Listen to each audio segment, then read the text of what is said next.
Un golpe seco bajo el casco, una vibración que recorre los huesos como un escalofrío metálico, y de pronto el barco entero queda en silencio. Abajo, a cientos de metros, algo se mueve. No hay luz, no hay fondo visible, solo una oscuridad que parece tragarse hasta el sonido. En ese abismo, tu mente empieza a fabricar colmillos que no existen, tentáculos que se alargan, criaturas que tal vez jamás hayan sido vistas por ojos humanos.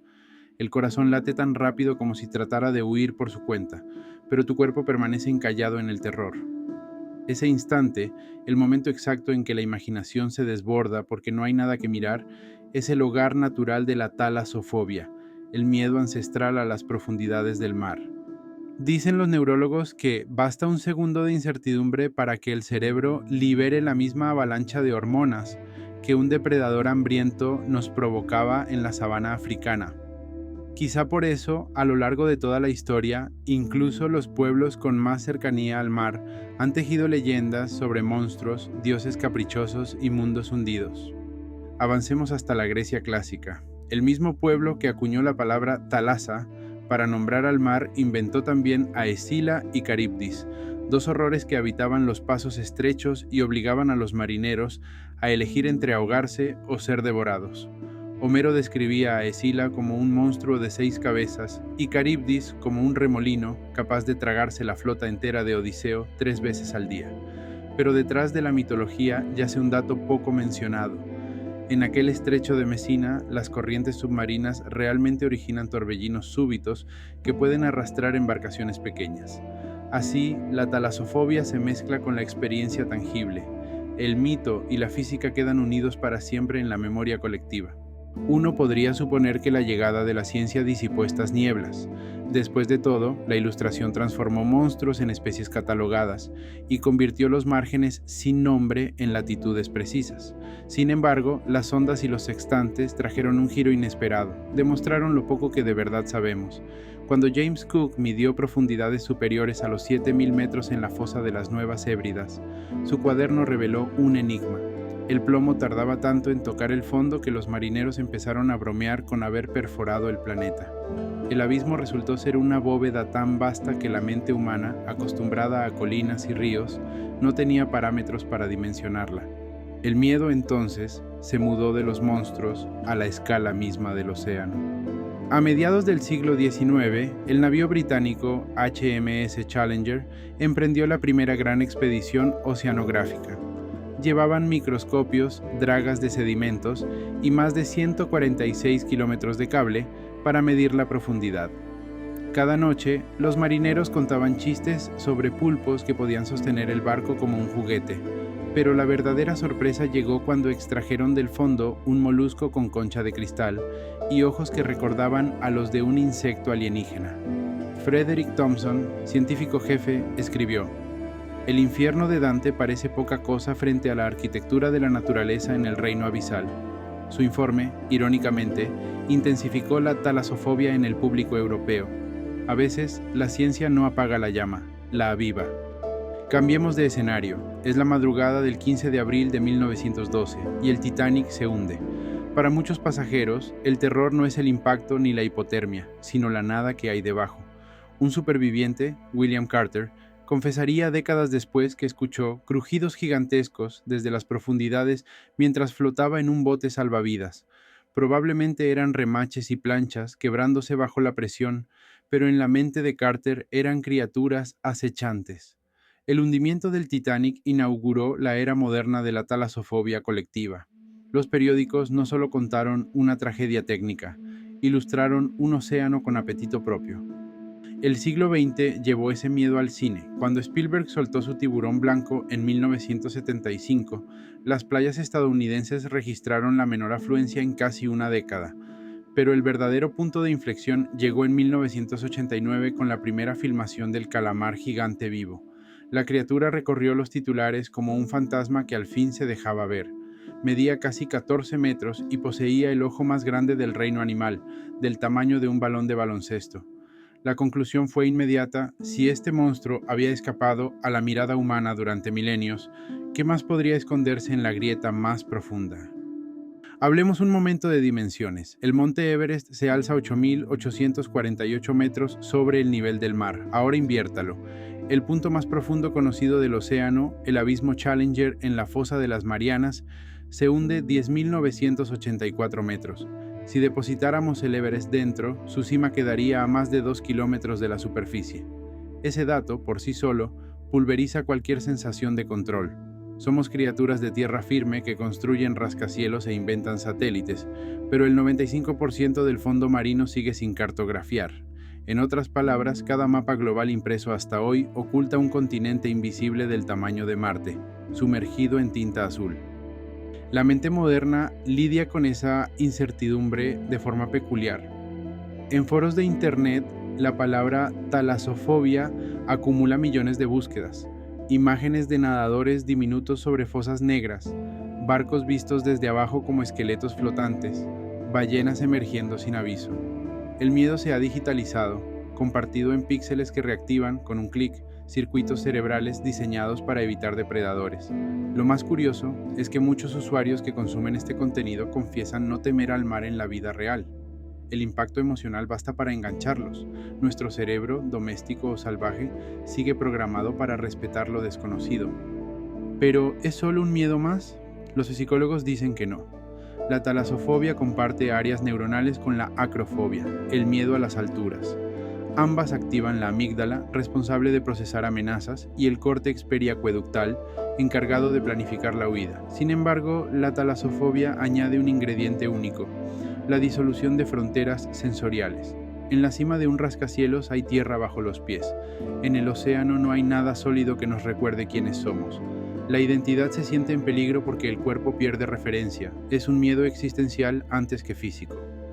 A las pruebas me remito. Jacques Cousteau, el hombre que nos hizo soñar con arrecifes de coral en Technicolor, confesó a su hijo que jamás descendió más de 60 metros sin experimentar una punzada de pánico primitivo. Cousteau, el aventurero por antonomasia, se aferraba a su máscara de buceo como si fuera una ventana a otro planeta. Tras cada inmersión escribía un breve poema en su cuaderno. El mar es un espejo que no devuelve mi reflejo. La frase puede sonar poética, pero encierra un vértigo genuino. ¿Qué pasa con la identidad humana cuando se enfrenta a un espacio que no la refleja? La historia, sin embargo, no es solo un catálogo de temores. También es la crónica de nuestra obstinación por conquistar aquello que nos aterra. En 1960, la pareja suiza-estadounidense formada por Jacques Piccard y el teniente Don Walsh se encerró en la esfera de acero del Trieste para ser los primeros en tocar el fondo de la fosa de las Marianas. Durante el descenso, escucharon un crujido violento. Imaginemos la escena: casi 11 kilómetros de agua sobre sus cabezas, la presión capaz de aplastar un submarino convencional como una lata de refresco, y de pronto un sonido que nadie puede explicar. Piccard escribió más tarde: allí abajo, la oscuridad parecía mover los dedos contra el casco. Permanecieron 20 minutos en el lecho oceánico. Cuando emergieron, el mundo celebró la hazaña, pero pocos mencionaron que la tripulación había firmado un documento renunciando a salarios y reclamaciones legales en caso de muerte. Conquistar el miedo exige firmar pactos con lo terriblemente posible. No todos se gradúan con honores en esa empresa. En 1963, el submarino USS Thresher se hundió durante pruebas de buceo profundo. 129 personas murieron y fue la mayor tragedia submarina de la Armada estadounidense. Los restos se hallaron a 2.600 metros, se habían fragmentado en miles de piezas diminutas. Es la paradoja del océano: el mismo medio que puede sostener la vida en una cuna de coral puede destrozar titanes de acero en segundos. El Thresher se convirtió en símbolo de que la tecnología más puntera sigue siendo literalmente una gota frente al océano. Detengámonos en una anécdota con doble filo. El 19 de diciembre de 1997, estaciones de monitoreo de la NOAA captaron un sonido subacuático gigantesco en el sur del Pacífico. Lo bautizaron The Bloop. Su firma acústica sugería una criatura varias veces mayor que la ballena azul, el animal más grande conocido. Aunque años después se atribuyó a fisuras del hielo antártico, durante meses científicos serios dudaron. ¿Y si existía un leviatán más allá de los mitos? La posibilidad reavivó portadas sensacionalistas y memes en cadena, pero también recordó que la tecnología aún tropieza con preguntas sin responder. el océano mantiene su ventaja narrativa. Avancemos a la cultura popular contemporánea. Videojuegos como Subnautica y películas como The Abyss explotan el mismo recurso narrativo. Obligan al protagonista a bucear en zonas donde la linterna solo ilumina 5 metros y aún así, la música sugiere que un monstruo se halla a 6. La tensión funciona porque el público no necesita verlo para temerlo. Ese truco es tan antiguo como las fogatas prehistóricas donde se contaban historias de dragones submarinos. Lo que ha cambiado es el alto contraste de nuestras pantallas, que permite al negro del océano comerse el marco.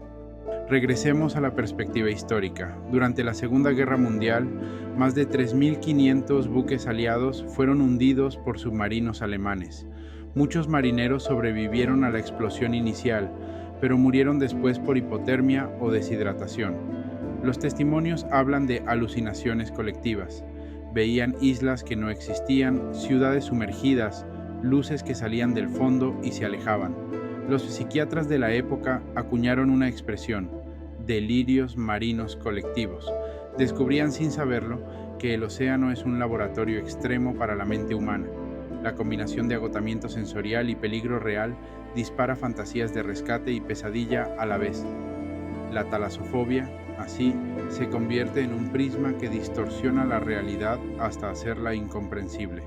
Y sin embargo, cada año más de 50 millones de personas se embarcan en cruceros, se toman cócteles frente a atardeceres interminables, nadan en piscinas sobre la cubierta y se duermen en camarotes que oscilan suavemente. Ignoran, tal vez deliberadamente, que bajo la línea de flotación aguarda un volumen de agua capaz de sepultar ciudades enteras. ¿Qué cambió? Los sociólogos detectan un fenómeno curioso. La prosperidad económica y la tecnología de seguridad han maquillado el miedo, lo han vuelto postergable. Pero basta una tormenta, un apagón, un video viral de una ola gigante golpeando la escalera de un crucero, para que la talasofobia resurja con toda su furia primitiva. Incluso la ciencia más avanzada regresa una y otra vez al mismo umbral. Los vehículos autónomos, como el dron submarino Benthic Rover, han detectado pistas de formas de vida desconocidas que emiten luminiscencia fría. Algoritmos clasifican el destello como secuencia no catalogada. Cada nueva señal es un recordatorio. La cartografía final de nuestro planeta aún está pendiente. La talasofobia, por extraño que parezca, se ha convertido en un incentivo científico. Lo que tememos urge explicarlo. Quizá el ejemplo más ilustrativo sea la búsqueda del vuelo MH1370 de Malaysia Airlines. El avión desapareció en 2014 sin dejar rastro en medio del Índico. Lo más angustiante para los familiares no fue la incertidumbre aérea, sino la confirmación de que la inmensidad oceánica podía esconder un Boeing 777, como si fuera una gota más. Hasta la fecha, la operación de búsqueda reúne los mejores radares de barrido lateral, sondas multihaz y robots abisales. Y aún así, grandes porciones del fondo siguen sin ser peinadas. El océano, literalmente, gana por abandono. Así llegamos al presente, con pantallas de alta resolución que muestran en vivo a un rover abisal desplazándose sobre un paisaje lunar, descubriendo escombros de barcos de esclavos, ciudades hundidas, cráteres de volcanes sumergidos. Cada hallazgo conecta puntos de la historia que la tierra firme había dejado en silencio.